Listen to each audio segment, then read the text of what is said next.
Hey, Jim Stewart again. Another dose of Jim Stewart's historical tonic for fragile white folks.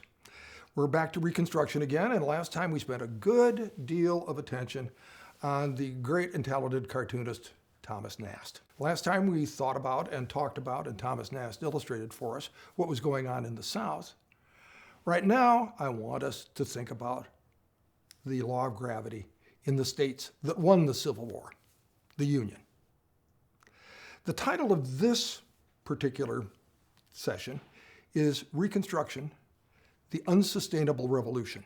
This involves an understanding of the fact that while there are people like Thomas Nast and a huge movement in public opinion favoring black equality in the North, in the Republican Party, at the same time, there is a deep, deep reservoir of white supremacy within that same region of the country. Before I started talking about, in the earlier session, I started talking about the whole business of black enfranchisement. The idea of black citizenship being involved in the passage of the 14th and then ultimately the 15th Amendment, which passed in 1870, which guaranteed male right to vote regardless of race, Indians and criminals accepted. More about that later.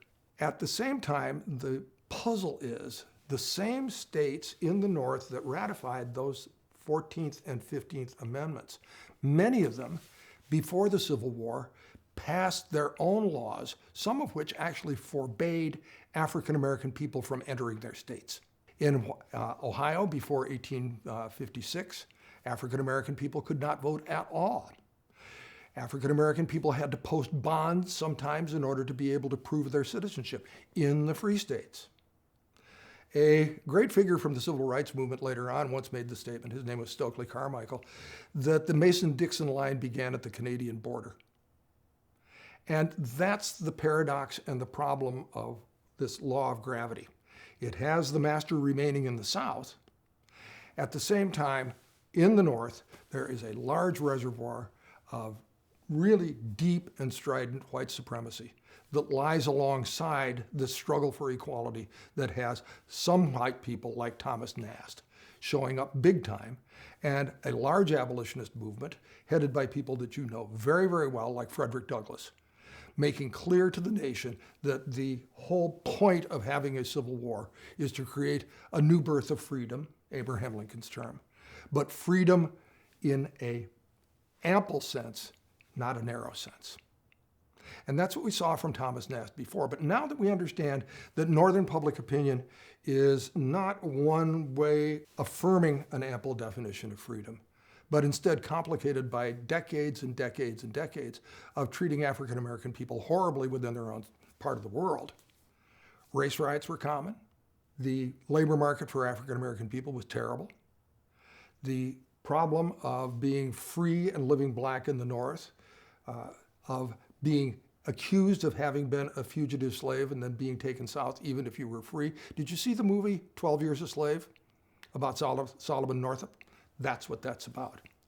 So all of that is playing into the next cartoon I'm going to show you from Thomas Nast, because this next cartoon is going to show you a very different Thomas Nast than the one who was presenting the African American soldier saying, "Why not this man?"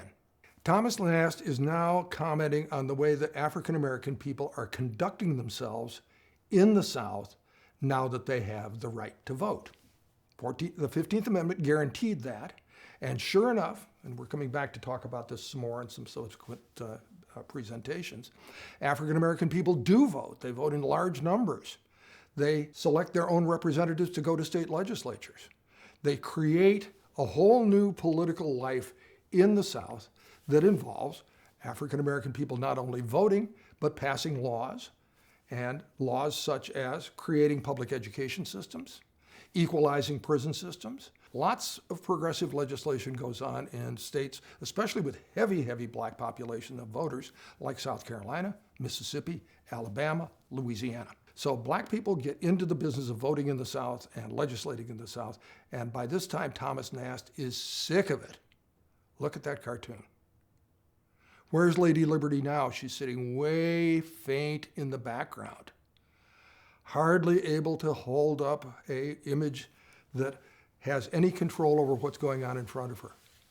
All of the white legislators are cast in faint colors in the background, as if they have no control, as if they're being wiped out, as if they're being politically neutered and nullified.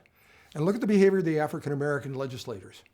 They're all crude, they're all ugly, they're all acting as if they have no idea of what Robert's Rules of Order are. They're screaming and yelling at each other. And this is the same Thomas Nast, this is 1872, this cartoon. This is the same Thomas Nast who in 1867-68 was saying, why not this man?